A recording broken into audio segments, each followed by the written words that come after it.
Hello friends, how all are you? I hope you all are very well.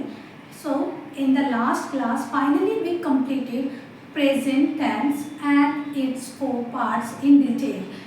अगर आपने नहीं देखा है तो आप हमारे वीडियो जाके देख सकते हैं. So in today's class we are going to learn about past tense. So चलिए स्टार्ट करते हैं इसको. तो सबसे पहले हम देखने वाले हैं सिंपल पास्ट टेंस और इसमें भी हम सबसे पहले जानेंगे कि इसके यूजेस क्या हैं. जैसा कि मैं आपको सिखाती आ रही हूँ मेरी वीडियोस में, पहले हम इनके यूजेस देखते हैं, उसके बाद रूल्स और उसके बाद affirmative, negative, interrogative and negative interrogative type of sentences with rules. Okay, so simple past tense और I can say past indefinite tense. Okay, तो इसका पहले यूजेस देखेंगे. तो फर्स्ट यूज क्या है? The simple past. SP here comes for simple past. Okay, the simple past is used to indicate an action completed in the past. Okay, तो पहले इसमें क्या बोला है? हम इसका यूज कहाँ करते हैं? इंडिकेट करने के लिए एक एक्शन जो कि पास्ट में हुआ है. ठीक है. इट ऑफन है comes for अक्सर. ओके, तो अक्सर इसका हम यूज क्या करते हैं इसमें, जब हम ऐसे सेंटेंसेस बनाते हैं, यानी पास्ट में हमें कोई सेंटेंस बनाना है तो हम अक्सर उसमें कोई ऐसे एडवर्ब या एडवर्ब फ्रेज यूज करते हैं जो हमें पास्ट के बारे में बताता हो. ठीक है, जैसे लिखा है अकर्स विद एडवर्ब्स और adverb phrases of past time, यानी कि पास्ट टाइम के कुछ एडवर्ब या एडवर्ब फ्रेजेस हम यूज कर लेते हैं सेंटेंस में, तो उससे और अच्छा इम्पैक्ट पड़ता है कि हम एक्चुअल में पास्ट की ही बात कर रहे हैं. ठीक है. For example, the steamer sail yesterday. Okay, air sail comes for, इसका मतलब क्या हुआ? स्टीमर मतलब जो स्टीम से चलने वाला जलपोत है या वो रवाना हो चुका है कल. ठीक है. I received his letter a week ago. अब आप देखेंगे ये एडवर्ब है, ये पास्ट टाइम का एडवर्ब है और ये अ वीक अगो ये क्या है? पास्ट टाइम का एडवर्ब फ्रेज है. मोर देन वर्ड मतलब अगर एक वर्ब एक एडवर्ब से ज़्यादा, यानी एक वर्ड से ज़्यादा कई वर्ड से मिलकर अगर कोई एडवर्ब बनता है तो एडवर्ब फ्रेज कहलाता है. ओके, तो the steamer sailed yesterday. Yesterday is an adverb. ठीक है, which indicate that it is a past time of adverb. Okay, I received his letter a week ago. Week ago या week ago क्या है? ये adverb phrase है past time का. She left school last year. तो last year भी आप adverb मान सकते हैं. अब आगे चलते हैं. इसमें सेकंड रूल क्या है इसका? Sometimes this tense is used without an adverb of time. अभी तो हमने adverb of time past time या एडवर्ब फ्रेज के साथ पास्ट टाइम को देख के फिर सेंटेंस बनाया है, लेकिन जरूरी नहीं है कि हम हमेशा ही इसका यूज करें. ठीक है, लेकिन अब कैसे वो भी देखते हैं. तो sometimes this tense is used without an adverb of time. In such case, the time may be either implied or indicated by the context. कभी कभी सेंटेंस में हमें ये जो टाइम ऑफ मतलब जो पास्ट टाइम एडवर्ब है इनका यूज़ नहीं करके भी हम अपने सेंटेंस को कंप्लीट कर सकते हैं, और उसमें हम जब उसको बनाएंगे तो वो ऑटोमेटिक हमें सेंस दे देगा कि हमने उसके पास्ट की ही बात की. अब आप सोचोगे कैसे? तो उसके रूल्स के जब हम रूल्स देखेंगे कि हम पास्ट टेंस में क्या हेल्पिंग वर्ब यूज़ करते हैं, कौन सी इसमें वर्ब की फॉर्म्स आती हैं, तो ऑटोमेटिक कोई भी अगर सीख चुका है तो वो पहचान जाएगा कि जो आपका टेंस है, जो आपने सेंटेंस बनाया है, वो पास्ट में है या किसी और टेंस में. For example, I learned Hindi in Nagpur. अब आपने नोटिस किया मैंने यस्टरडे, अ वीक अगो या लास्ट ईयर ऐसा कोई भी एडवर्ब ऑफ टाइम यूज़ नहीं किया है पास्ट टाइम. ठीक है, कैसे पता चला मुझे ये पास्ट में है? बिकॉज यहाँ जो मेन वर्ब आई है वो वर्ब की सेकंड फॉर्म है. कौन सी फॉर्म है? वर्ब की सेकंड फॉर्म है. तो हमें वर्ब की सेकंड फॉर्म यूज करते ही हमें समझ में आ गया कि मैंने इस सेंटेंस को पास्ट में बनाया है. अगला देखते हैं, आई डिडंट स्लीप वेल. अब इसने बोला है आई डिडंट स्लीप वेल. इसमें ना लास्ट नाइट को मैंने यहाँ समझाने के लिए ब्रैकेट में लिख दिया है कि इसका मतलब कि लास्ट नाइट वो अच्छे से नहीं सोया. आप सोचोगे कैसे? भाई इसमें डिडंट यूज हुआ है. डिड का यूज कहाँ करते हैं? पास्ट में करते हैं. और डिड नॉट मतलब ये नेगेटिव सेंटेंस है तो डिडंट मैंने यूज़ किया है, अदरवाइज डिड कहाँ यूज़ करते हैं, पास्ट में, तो उससे मुझे समझ में आ गया। तो मैं लास्ट नाइट नहीं भी लिखूंगी तो क्या पता चल जाएगा कि ये पास्ट में है। ओके, आई होप ये दोनों आपको समझ में आ गए होंगे। पहला कि हम जब पास्ट में यूज़ करते हैं तो उसमें हम adverb of past time use कर लेते हैं या adverb phrase of past time use कर लेते हैं। सेकंड है, अगर हमें विदाउट एडवर्ब ऑफ टाइम का यूज़ करें, बिना, अगर हमें बताना हो कि हमारा जो मतलब सेंटेंस है वो पास्ट में, तो हम उसके रूल्स के थ्रू समझ जाते हैं। जैसे वर्ब की सेकंड फॉर्म ले लिया या फिर हमने डिड का यूज़ कर लिया, तो आपको ये अच्छे से समझ में आ गया होगा। चलिए इसको रब करते हैं और आगे बढ़ते हैं।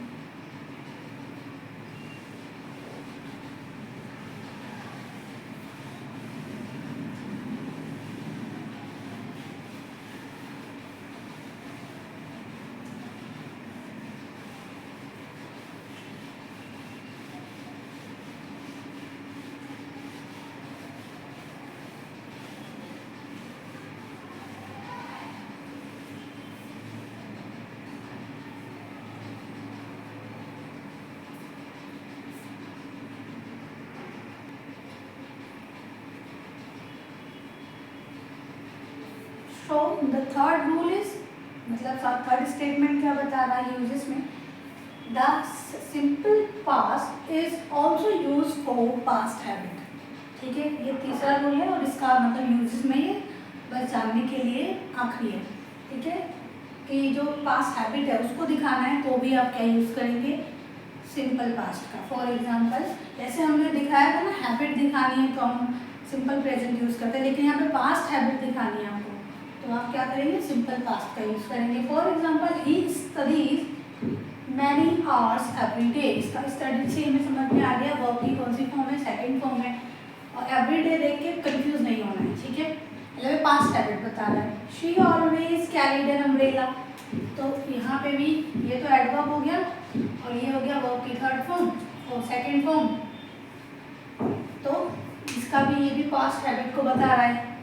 He used to smoke heavily, यहाँ पे used आ गया, used to आ गया, ये भी बोल सकते हो। तो यहाँ पे क्या है, use की जगह used आ गया है, second form. They often went to the movies, went यहाँ पे सेकेंड फॉर्म है वो की। तो आपने क्या देखा कि हम पास्ट का यूज़ कहाँ करते हैं। तो पहला हमने क्या देखा कि अगर हमें पास्ट कोई घटना हो गई है पास्ट में, उसको बताना है तो हम उसके साथ एडवर्ब ऑफ टाइम या adverb phrase of past time का यूज़ करते हैं। और सेकंड हमने देखा कि without adverb phrase of time, adverb phrase और एडवर्ब ऑफ टाइम के बिना भी हम यूज़ कर सकते हैं। और थर्ड हमने देखा पास्ट हैबिट के लिए। ठीक है, तो बहुत इजी था। अब हम इसके रूल्स पे आ जाते हैं। तो चलिए बिना देरी करे हम इसका रूल्स भी सीखते हैं, मतलब इसके 4 टाइप ऑफ सेंटेंसेस सीखेंगे। तो इसको ध्यान से देख लीजिए और मैं रब कर देती हूँ।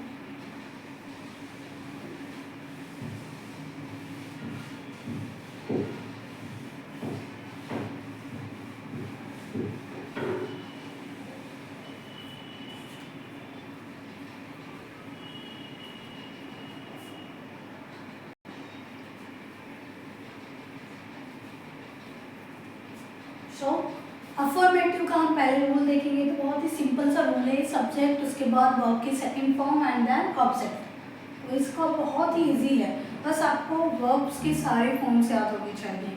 तो आप डेली प्रैक्टिस करेंगे ना, 5 वर्ब्स भी याद करते हैं तो आपको काफ़ी कुछ स्टोर हो जाएगा माइंड में। ठीक है, तो सब्जेक्ट वर्ब की सेकंड फॉर्म एंड ऑब्जेक्ट। तो he met his wife 6 years ago, तो यहाँ पे मेट आ गया सेकंड फॉर्म, और 6 years अगो भी एक क्या है, एडवर्ब फ्रेज है। तो हमें इससे पता चल गया कि हमने पास्ट यूज़ किया है, यानी simple past. They watched a movie yesterday, watched आ गया, यस्टरडे आ गया। पास्ट को कौन कौन से इंडिकेट करे वो बता रही हूँ। You went to the bed early, went आ गया। Okay, they had dinner last night, had and last night. I became, not become, became is a second form of become. So I became a teacher 2 years ago. तो 2 years ago, तो आपने इससे क्या देखा कि बहुत ही आसान सा था ये। ठीक है, अब इसका हम नेगेटिव देख लेते हैं। तो होप कि आपको ये समझ में आ गया होगा, सब्जेक्ट वर्ब की सेकंड फॉर्म है ऑब्जेक्ट, इसमें ज़्यादा कुछ और नहीं है। ठीक है, अब इसका नेगेटिव अगर हम देखें तो क्या हो जाएगा,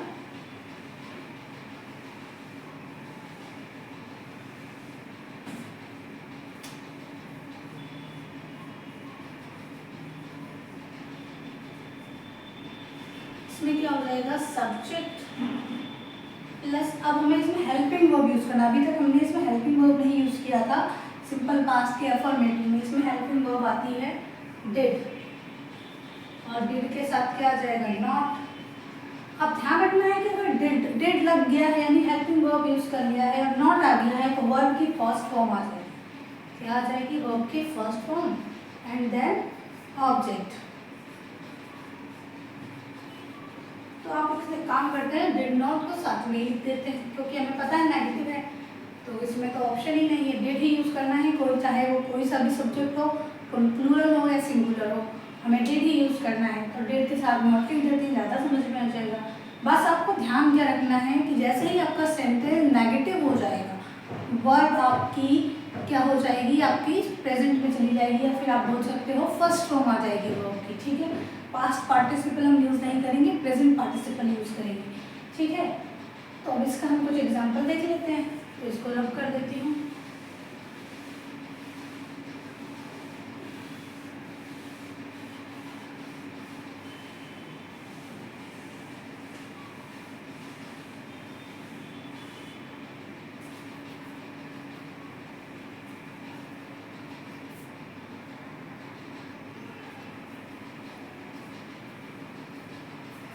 अब इसमें मैंने इसको समझा दिया कि इसके साथ डिड नॉट आ गया और वर्ब की फर्स्ट फॉर्म आ जाएगी। आपको बस यही ध्यान रखना है कि वर्ब की फर्स्ट फॉर्म आएगी। सेकंड फॉर्म बस कहाँ आएगी, अफर्मेटिव में आएगी, जहाँ पे हम डिड का यूज़ नहीं करेंगे क्योंकि वहाँ पे सेकंड फॉर्म आ जाती है। बाकी इसमें क्या करेंगे, जैसे ही डिड आ गया फॉर्म हमने क्या कर ली, वर्ब की जो मतलब मेन वर्ब होगा उसकी फॉर्म फर्स्ट कर देंगे। बस इतना जरूर ध्यान रखना, फिर आपको गलत नहीं होगा। She did not, didn't मैंने शॉर्ट फॉर्म लिखा है, did not भी लिख सकते हो। She didn't tell a lie, तो मैंने क्या किया, जैसे ही did लगा tell कर दिया। ठीक है, he didn't obey his parents, obey नहीं लिखा है, obey कर दिया। ठीक है, they didn't push, pushed नहीं लिखा है, push कर दिया। फर्स्ट फॉर्म में सारी कौन सी है, ये वर्ब की फर्स्ट फॉर्म, ये भी वर्ब की फर्स्ट फॉर्म, ये भी वर्ब की फर्स्ट फॉर्म। और they didn't help us, अब हेल्प तो नहीं लिखा मैंने, हेल्प लिखा है, वर्ब की फर्स्ट फॉर्म है। You didn't listen to me, यहाँ पे भी थर्ड फॉर्म नहीं है, सेकंड फॉर्म नहीं है, फर्स्ट फॉर्म है। तो आपने क्या, और एक चीज़ और देखना, हेल्प मतलब जो सब्जेक्ट है वो कुछ भी हो, इसमें कोई फर्क नहीं पड़ता सब्जेक्ट आपका क्या है। अगर आपका नेगेटिव पास्ट मतलब सिंपल पास्ट में नेगेटिव सेंटेंस बनाना है आपको, तो आपको बस क्या ध्यान रखना है कि चाहे सब्जेक्ट कुछ भी हो जाए, हमें सबके साथ डिड लगा देना है। ठीक है, होप कि ये भी समझ में आ गया होगा। चलिए अब इसको भी रब करते हैं और अब इंटरोगेटिव देखते हैं।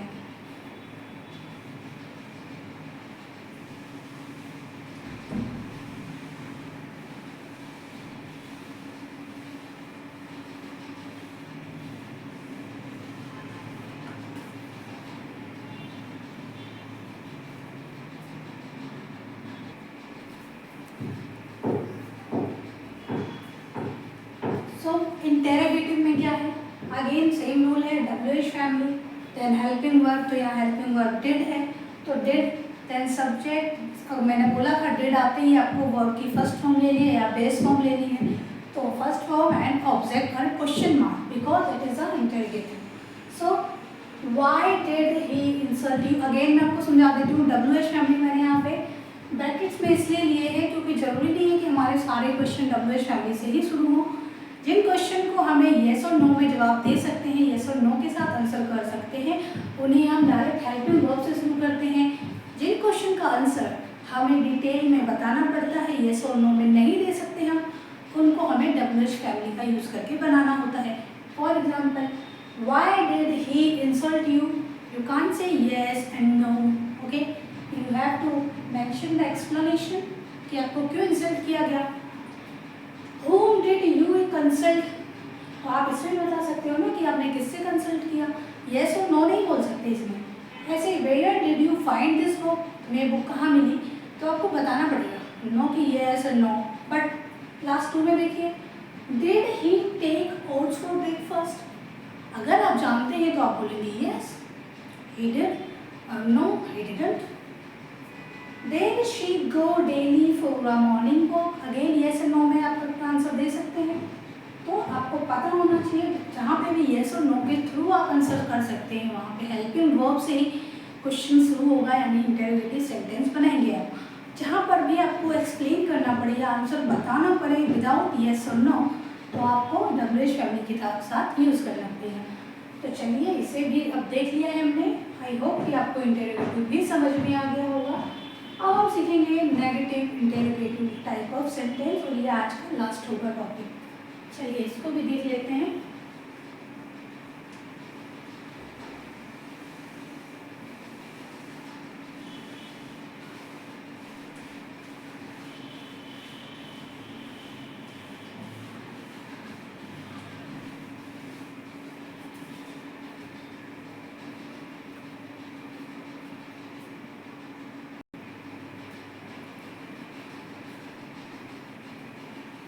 So last one is negative interrogative. Negative interrogative में अगेन सेम रूल होगा, डब्ल्यूएच फैमिली, अगर ब्रैकेट्स में है तो आपको समझ में आ गया होगा।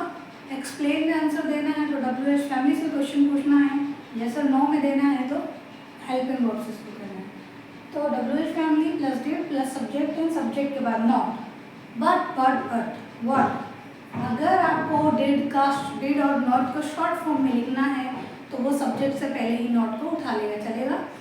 और डिड सब, फिर सब्जेक्ट, फिर नॉट, फिर वर्ब की first form, object in question mark. For example didn't, but मैंने यहाँ नॉट सब्जेक्ट के बाद नहीं यूज़ किया है, मैंने क्या किया है पहले यूज़ किया, बिकॉज मैंने यहाँ पे शॉर्ट फॉर्म लिया है।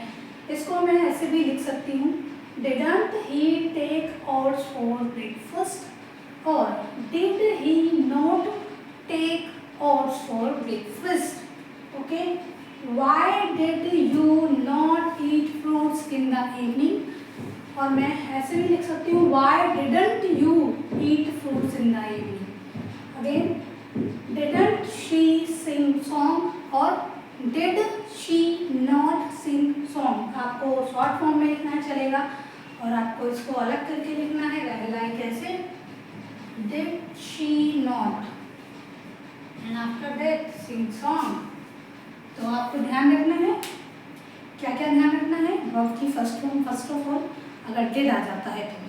सेकंड क्या ध्यान रखना है, क्वेश्चन दो तरह के शुरू होते हैं, एक तो येस और नो में आप उसका आंसर शुरू कर सकते हैं, और एक येस और नो के बिना। तो जब येस और नो के बिना आप क्वेश्चन शुरू करेंगे तो आपको डब्ल्यूएच फैमिली लेनी है, और येस और नो में आपको पता है उसका आंसर मिल सकता है, तो आपको ऐसा कोई क्वेश्चन पूछना है या ऐसा कोई सेंटेंस बनाना है तो आप डायरेक्ट हेल्पिंग वर्ब से सेंटेंस शुरू कर देंगे, ठीक है। और तीसरा पॉइंट, कि अगर आपको डिड के साथ डायरेक्ट नॉट लगाना है या हेल्पिंग वर्ब के साथ डायरेक्ट नॉट लगाना है शॉर्ट फॉर्म में, तो पर ध्यान रखना जब आपको ये लिखना है, अगर मैं इसको ऐसे लिख दूँ डिड नॉट शी, तो ये गलत हो जाएगा, ये रॉन्ग हो जाएगा।